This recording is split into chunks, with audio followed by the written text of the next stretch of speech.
Bhojpuri cinema की ताजा तरीन खबरों के लिए बिंदास भोजपुरिया के साथ जुड़े ये लाल रंग का सब्सक्राइब बटन दबाएं और घंटी के निशान पर क्लिक करें।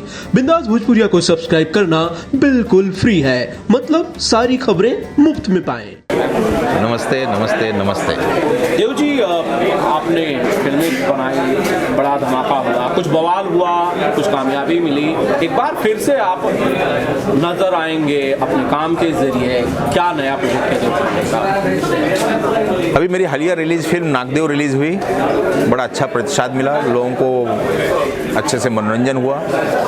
इसके पहले जो मेरी फिल्म रिलीज हुई थी वो थी बाबरी मस्जिद उर्फ हमें हिंदुस्तानी, वो थोड़ा विवादों में घिरी रही, और फिर भी मैंने एक मैसेज मेरा हर सिनेमा में रहता ही है। फिर से मैं अपने फैंटेसी की दुनिया से बाहर निकल के सोशल फिल्म को लेके आ रहा हूँ, जिसका टाइटल है वीर कुंवर सिंह हाजिर हो। आप इस फिल्म के बारे में थोड़ा सा बताएं, इसमें एक्टर्स कौन कौन से होंगे? वीर कुंवर सिंह हाजिर हो के प्रोड्यूसर हैं संजय निषाद, जो निषाद प्रोडक्शन है, गोरखपुर की कंपनी है, जिन्होंने पहले लोहा पहलवान बनाया हुआ है, पवन सिंह को लेके बनाई थी। अब दिनेश लाल यादव और आम्रपाली को लेके बना रहे हैं, जिसका डायरेक्टर मैं हूँ, देव पांडे। इस फिल्म के माध्यम से मैं एक आम आदमी की कहानी को लोगों को बताना चाहता हूँ कि मेरी फिल्म से हर आम आदमी इंस्पायर्ड हो, उससे कुछ शिक्षा ले, उससे मोटिवेट हो, उसके अंदर एनर्जी आए और लोगों से, समाज में बुराइयों से लड़ने की उसके अंदर की एक हिम्मत पैदा हो। अब बेसिकली जब आम आदमी की हम बात करते हैं तो आम आदमी, आपको मैं आम आदमी नहीं कह सकता हूँ, लेकिन कम से कम मैं आम आदमी हूँ। मेरे कैमरे के पीछे अंकित शर्मा आम आदमी है। आम आदमी की हज़ारों कहानियाँ होती हैं, हज़ारों सुख होते हैं, हज़ारों दुख होते हैं, उसे एक फिल्म में दिखाना क्या मुमकिन है? वेल आशीष त्रिपाठी जी, हम सब कॉमन इंसान हैं, हम सब कॉमन आदमी हैं। जो ऊपर वाले ने हम सबको इस पृथ्वी पर भेजा हुआ है, कॉमन इंसान के रूप में ही भेजता है। सिर्फ हम लोग अपनी अपनी तकलीफ़ों को ओढ़ लेते हैं और फिर हम उसी चीज़ को लड़ने में ही लगे रह जाते हैं, उन चीज़ों से हम बाहर निकल नहीं पाते हैं।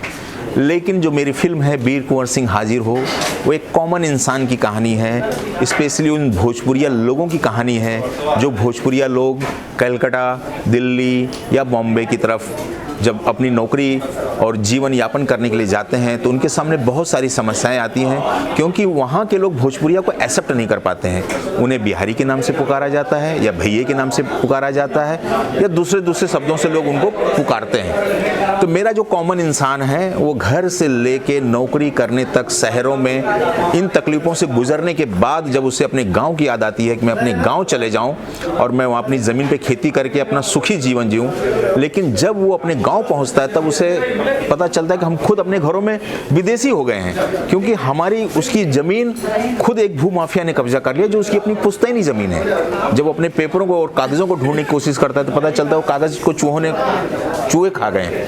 उसके सामने एक बहुत बड़ी समस्या होती है कि अपनी ज़मीन को वापस कैसे पाए। जब उसके कोई चांस नहीं रह पाता है, उसके पास कोई विकल्प नहीं है, तो सोचता है इससे अच्छा मैं अपना जीवन ही ख़त्म कर दूँ। और जीवन ख़त्म करने के लिए जब गंगा मैया के सामने जाके खड़ा होता है और बोलता है मैं अपनी आत्महत्या कर लूँगा, तब हमारे वीर कुंवर सिंह अपीयर होते हैं, जो उनका खुद का हीरो का प्रतिबिंब है या उनका रूप है, लेकिन एक बैरियर के रूप में प्रकट होते हैं। जिस तरह कृष्ण भगवान ने अर्जुन को कुरुक्षेत्र में अपना दर्शन दिखाया था, उसी तरह वीर कुंवर सिंह हमारे हीरो को अपना रूप दिखाते हैं कि भाई मैं वीर कुंवर सिंह हूँ, जिसे आप लोगों ने इतिहास के पन्नों से उठा के फेंक दिया है। मैं वही वीर कुंवर सिंह हूँ जिसने अपनी एक छोटी सी सेना को लेके अंग्रेज़ों की विराट सेना को हराया था। मैं वही वीर कुंवर सिंह हूँ, मेरे वही रूप हैं जो खुदीराम बोस थे, जो भगत सिंह थे, चंद्रशेखर आज़ाद थे।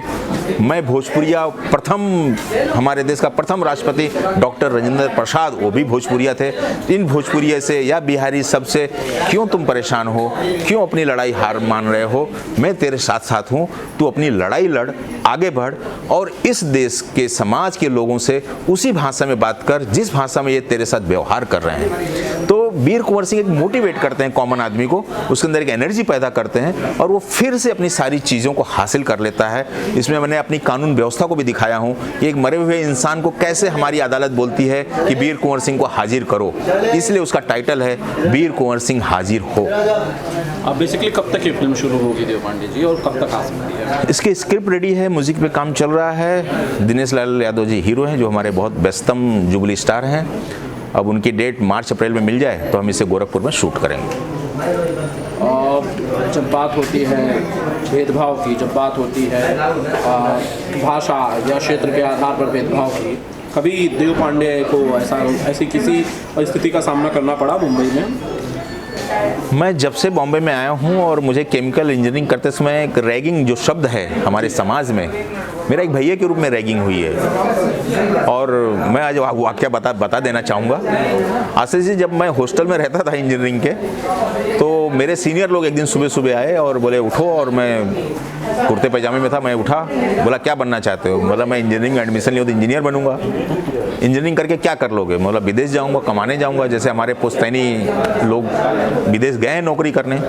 बोला अच्छा, खड़े हो जाओ। तो मैं खाट की तरफ एक तरफ खड़ा हो गया। बोला पासपोर्ट है? मैंने कहा मेरे पास पासपोर्ट नहीं है। बोला ठीक है, खाट के नीचे से आओ इस तरफ।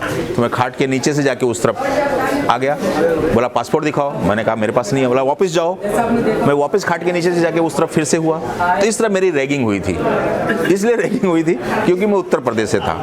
उन्होंने मुझसे पूछा कहाँ के रहने वाले हो?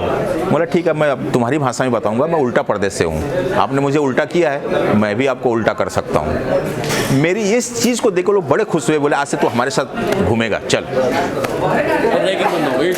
रैगिंग उसी दिन से बंद हुई क्योंकि मैंने उनको उनके ही भाषा में जवाब दिया। Thank you sir.